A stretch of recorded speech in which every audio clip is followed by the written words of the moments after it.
So guys, पिछला video जो मैंने पोस्ट किया था उसमें मैक्सिमम कमेंट्स जो आ रहे हैं, लोगों को ये जानने की ज़्यादा इच्छा है कि सर मेरे इतने मार्क्स हैं, क्या मुझे फिजिकल कॉल होगा अथवा नहीं। तो इसका जवाब सीधे सीधे दे पाना मुश्किल है, क्योंकि जो आपके मार्क्स स्क्रीन पर आए हैं वो आपके मार्क्स हैं, ना कि नॉर्मलाइज मार्क्स। क्योंकि जो आपका कट ऑफ बनेगा प्रथम चरण का पीपीटी, वो आपका जो बनेगा वो बनेगा आपका नॉर्मलाइज मार्क्स के हिसाब से।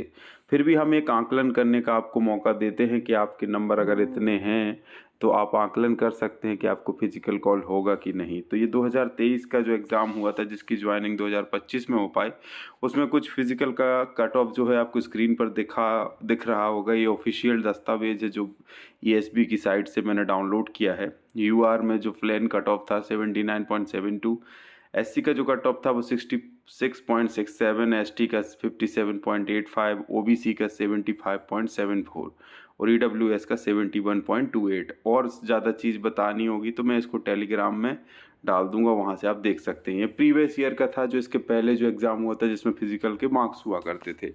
लेकिन कहानी ये नहीं है, कहानी इसमें ये भी है कि 87 और 13% का खेला भी रहा पिछली बार। तो एक 13% काल्पनिक जो है लिस्ट बनेगी ओबीसी के लिए और जनरल के लिए।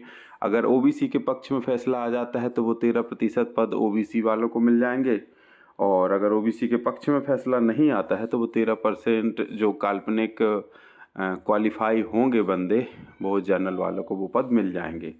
तो एक प्रकार से हम कहें तो ओवरऑल जो है 87% पे ही ज्वाइनिंग हो रही है। 13% पद जो हैं वो संशय बना हुआ है, तो उसमें वेटिंग ईटिंग वगैरह क्लियर बाद में होती रहती है। तो ये तो चीज़ हो गई, लेकिन काम की विषय वस्तु आपके लिए तो ये है कि कट ऑफ कितना जाएगा कि हम फिजिकल दौड़ना चालू कर दें। तो हम इस बार की बात करेंगे 2025 की। तो अगर आपके मार्क्स यूआर कैटेगरी में अगर आप मेल हो तो 76 से 80 के बीच में हैं तो आप फिज़िकल की तैयारी शुरू कर सकते हो। ऐसा इसलिए मैं कह रहा हूँ कि नॉर्मलाइजेशन में आपके नंबर घट भी सकते हैं, बढ़ भी सकते हैं। अगर वो 80 है तो घट के 76 भी हो सकते हैं, वो 76 हैं तो बढ़ के 78 भी हो सकते हैं। चूँकि 7 गुना बच्चों को बुलाया जाना है तो आपका नंबर लग सकता है, लेकिन सबसे ज़्यादा कंपटीशन इसी श्रेणी में होता है।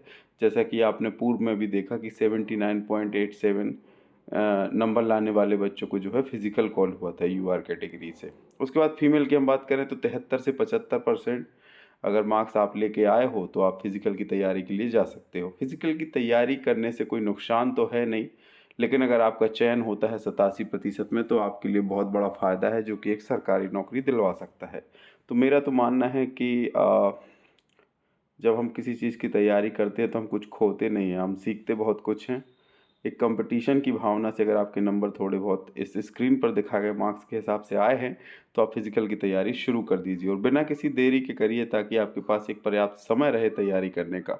ओबीसी कैटेगरी में 71 से 75 नंबर अगर आप मेल हैं और अगर आपके आए हुए हैं तो आपको डेफिनेटली फिजिकल के लिए जाना चाहिए, और अगर आप फीमेल हैं तो 69 से 74 नंबर को डेफिनेटली जो है फिजिकल की तैयारी के लिए जाना चाहिए।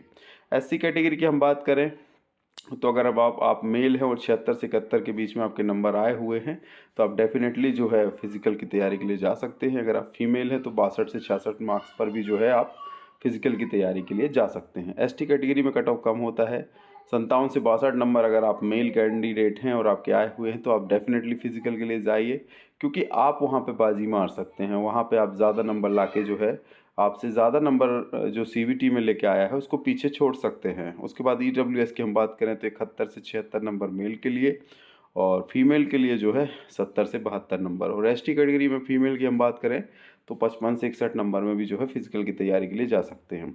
एक बार जब आपको फिजिकल का टिकट मिल जाएगा, जो आपका पीपीटी है, physical for proficiency test after normalization, तो वो आपको एक टिकट है। अगर आपको फिजिकल का टिकट मिल गया 87% में, तो ये मान के चलिए कि फिर आपकी किस्मत आप बदल सकते हैं। वहाँ पे जो 100 नंबर का आपका फिजिकल होना है उसमें अच्छा करके, मान के चलो एक बंदा है जो 76 नंबर लेके, हाँ मान के चलो एक बंदा है जो 76 नंबर लेके जो है फिजिकल की तैयारी कर रहा था, और उसके बाद जो है उसने जो है यहाँ पे क्या किया कि जो आपका उसका फिज़िकल हुआ, उस फिज़िकल में जो है उसने बहुत ही अच्छे नंबर जो है प्राप्त कर लिए। इतने अच्छे नंबर प्राप्त कर लिए कि आपके जो पीपीटी के मार्क्स थे उन दोनों का टोटल मान के चलो, उसने पीपीटी में ज़्यादा नंबर प्राप्त करे थे, लेकिन वो यहाँ पे फिजिकल में जो है 50 नंबर ही लेके आ पाया।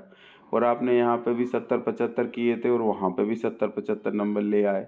दोनों का टोटल 150 हो गया, और उसका वहाँ का 80 मिला लो, यहाँ का 50 मिला लो, 130 हो पाया। तो डेफिनेटली जब टोटल बनेगा ना, तो उसमें आप उसकी सीट ले सकते हैं जब आप फिजिकल में अच्छा करेंगे। जितना एग्ज़ाम आपका हुआ है, मतलब कहने का मतलब अभी आधी नैया ही पार हुई है, आधी नैया बची हुई है, जिनसे थोड़ी गलतियाँ हुई हैं, जिनके थोड़े नंबर कम रह रहे हैं और फिजिकल का टिकट उनको मिल रहा है। तो फिजिकल के टिकट को ऐसे भंजा लो कि वहाँ पे आप 100 में से 90, 100 में से 80 ऐसे नंबर लाओ। आज से लगना पड़ेगा, अभी से लगना पड़ेगा। फिजिकल को घोट के पी जाओ, दौड़ना भागना चालू कर दो, बहुत अच्छे से फिजिकल कर लो। वहाँ पे स्कोर अच्छा कर लोगे तो वर्दी पहनने का सपना आपका ज़रूर साकार हो जाएगा। साथ ही बीच बीच में जो भी टिप्स एंड ट्रिक्स की ज़रूरत पड़ेगी, हम आपको मार्गदर्शन करते रहेंगे। फिलहाल इस वीडियो को लंबा ना करते हुए इस वीडियो को यहीं समाप्त करते हैं। मिलते हैं नए वीडियो में नई जानकारी के साथ। तब तक के लिए जय हिंद, जय भारत।